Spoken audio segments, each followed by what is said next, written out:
Hey everybody, I hope you had a great week. So let me preface it with this. This haul is gonna be an expensive one, but I honestly, out of pocket, I may have came out with my normal entertainment budget, and I did about $180 or so of Facebook Marketplace deals throughout the week.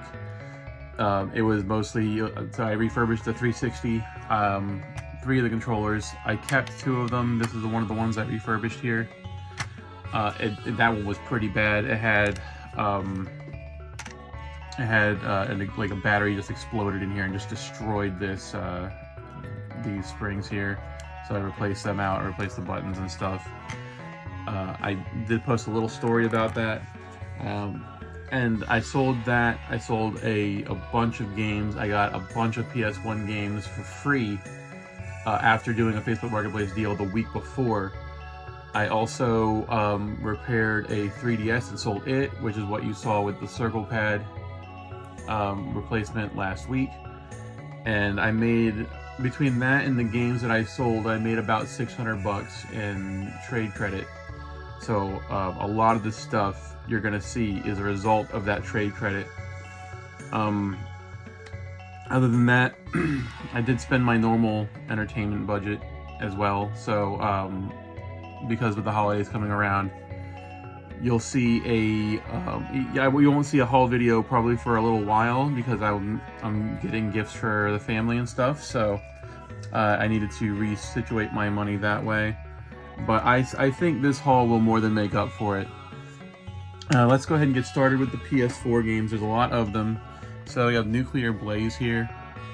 It's pretty, it looks like a pretty nice little pixel art game where you're a little firefighter. I haven't played it before, but it was super cheap. It was less than the cost of like a manga, really. It was like $6. Next one here is a package deal. It's a Galaxy and Skulls of the Shogun compilation. I remember playing a lot of Galaxy back when the PS4 originally came out. That was one of their arcade games that came out along with it. I do remember when I worked at GameStop, there was a big advertisement for both of these games, kind of pushing the PS4 like beyond just doing like their AAA games. Next one here is Helmut. It's I mean, there's a dog, and there's guns, right? And he has little tiny legs. This was a pretty cheap game. This was about $6. Looks pretty fun. I mean, for $6, you really can't go wrong with a pixel art action game. Speaking of which, there's Exile's End here. This looks like a Metroidvania. It's done by Marvelous, which honestly, they're more for the Senran Kagura fame. If you know, you know.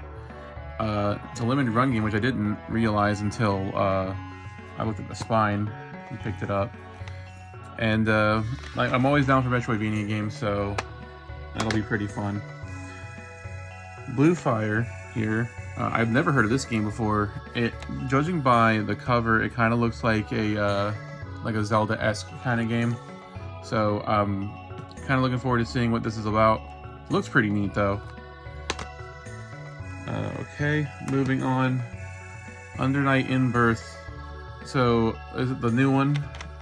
Yeah, it's made by, you know, it's the French bread company guys.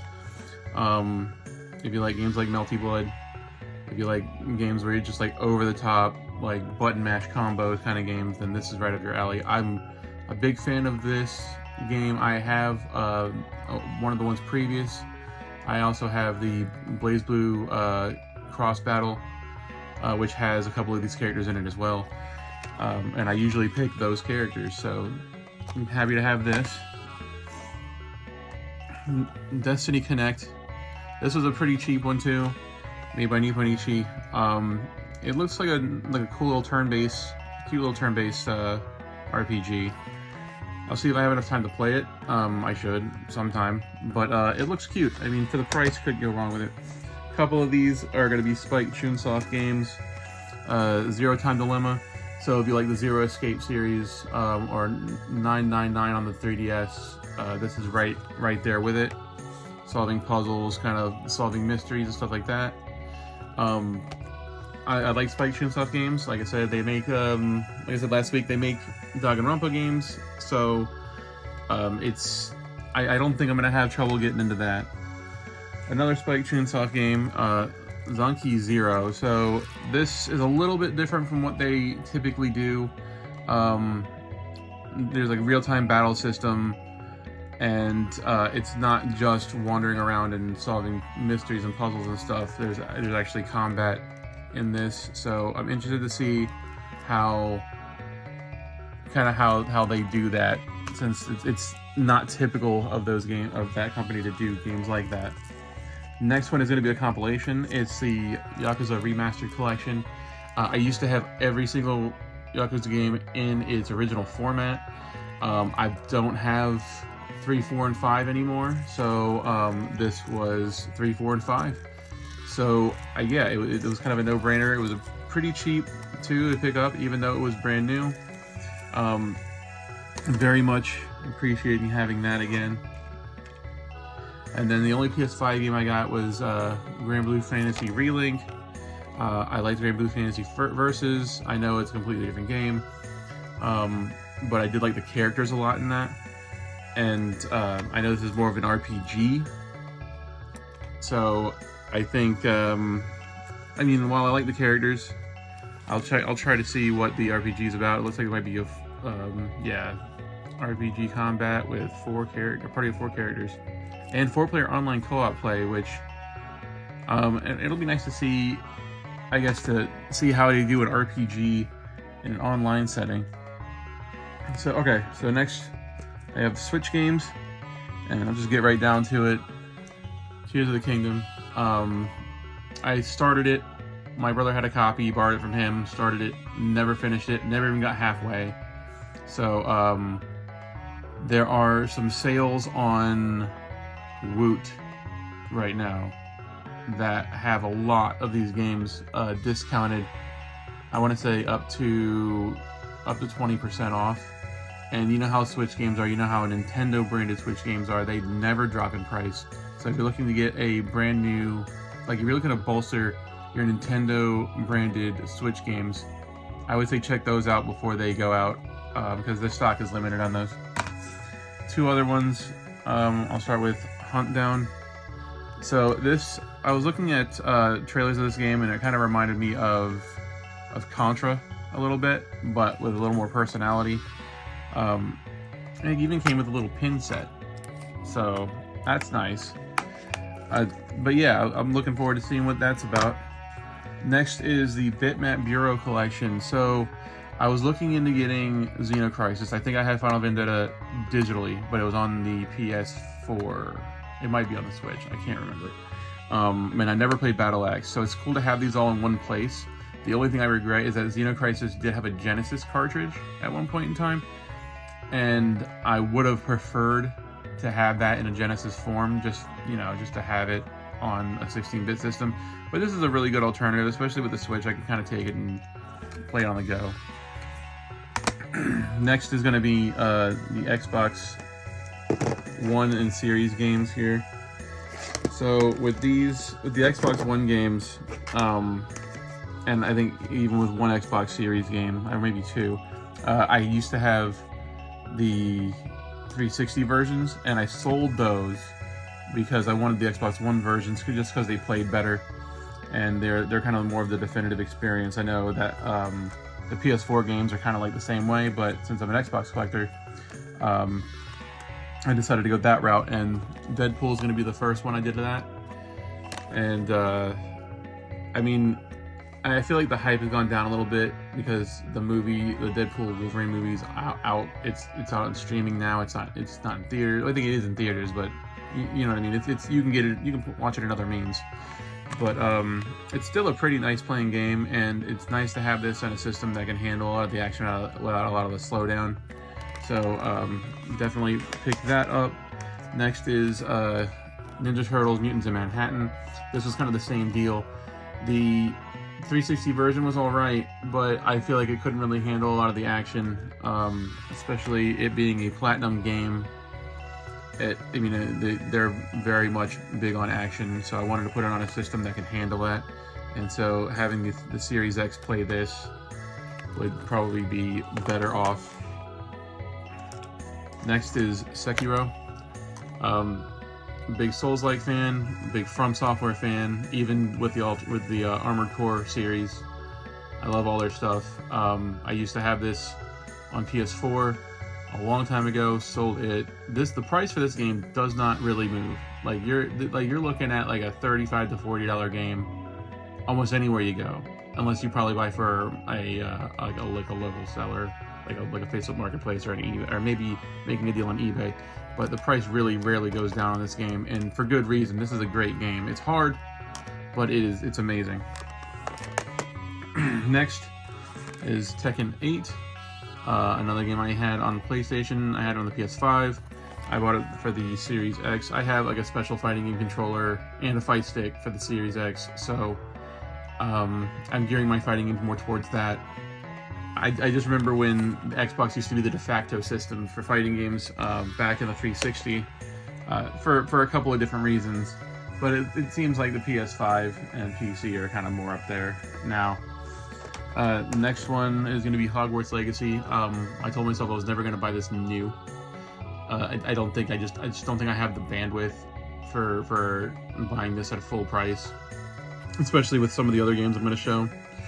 I got this for $20 from a marketplace deal. So this was kind of outside the realm of the trade and stuff, but I got a massive deal on this guy. I think it's probably half off of what they normally sell it for. The next game is what I'm pouring a lot of my time into, Metaphor v Fantasio. So Atlas game, Persona guys did this. I'm a huge fan of the Persona series. I know that for especially like the Persona 3, it got me out of like a really bad place in my life and helped me with a little bit of closure. So I support these guys any way I can, and this one honestly is well worth the money. Next is Banisher's Ghost of New Eden. I was kind of toying around with getting this game beforehand. I did not want to pay full price for it. I didn't really know what it was about, but like the trailers looked pretty interesting, and just like the way it looks really nice. So yeah, didn't pay full price for it. This was part of the trade credit deal, so technically didn't pay any money really. But okay, the next three are going to be 360 games. So Dirt 3, I didn't realize I didn't have this game. I think I have the other Dirt games. I have Dirt 1, 2, and Showdown, I think. So kind of long story short, it's kind of completing that little section of games there for the 360. Nothing too spectacular. Next is Need for Speed Most Wanted. Once again, Need for Speed game that I thought I had and didn't have. Just popping that in the collection. And lastly, Zoid's Assault. So this is one of the more expensive games for the system. This cost me about $90 in credit. Has a manual and everything. The cover art's not too great, but I'll probably look into getting that replaced probably sometime in the future. Alright, so now moving on to the only NES game that I have, which is Mega Man 2. I don't have Mega Man 1, 2, 3, 4, 5, or 6 on the Nintendo, so I don't have any of them. So it's nice to start with one with such a killer soundtrack. Alright. Lastly, you're going to be my Super Nintendo games. Like I said beforehand, with the Super Nintendo games, I'm not collecting the whole set, but I am collecting games that I'm serious about. And we'll start with Thunder Spirits. It's a side-scrolling shooter, kind of like R-Type, and it looked really nice. Like when I first played it back in the day, like I really liked it over some of the other games like R-Type and stuff like that. So this is nice to add to the collection. Next is Knights of the Round from Capcom. It's a beat 'em up based on King Arthur and stuff. So played a lot of this back in the day. Really wanted to get my hands on it. The label's not the best. I might either find a way to get this back down or replace it. I don't think it's bad enough to need a replacement. I think we just need to get this back down. I think we'll be set. Kirby Superstar, huge Kirby fan. As you've seen in a lot of my videos. It was, I think this cost me about $50 or so. And I didn't know that it had FX chip in it. So that's pretty interesting. But always nice to have a Kirby game in the Super Nintendo collection. And then last but certainly not least was the main pickup for this week. And it was Chrono Trigger. I know there are other ways to play this game. I have other ways to play this game. I used to own this as a kid, and it was one of the games that I lost in a move because we had our stuff in a storage unit, but and the storage unit got sold off. So nice to have this game again. This game has a lot of sentimental value to me. Not only that, but it is also very expensive. If I didn't make this trade in, I probably would never have gotten this game, and I'm glad to have it back. So yeah. So that's it for the haul for this week. Like I said, I probably won't have any haul videos coming out for the next couple of weeks because I'm gearing up for Christmas. But I want to do a big shout out to Hidden Block Games out in Raleigh. Like, honestly, bar none, they have the best trade policy for trading in games and systems and stuff. They'll work with you. They're very nice guys. They'll even help you out, like carrying your games to the back if you have a lot to buy. So huge shout out to them. And honestly, like I said, if you're out in Raleigh, they are the guys to go to for gaming, whether it be card games, video games, and now even sometimes board games. They do have board games here and there. They're doing their anime section up a little bit, as well as their manga section and their collectibles. So very, very nice guys. Yeah, couldn't say enough good things about them. But there goes the haul there, and I will go ahead and put the tallies up here shortly. You guys have a good rest of your week.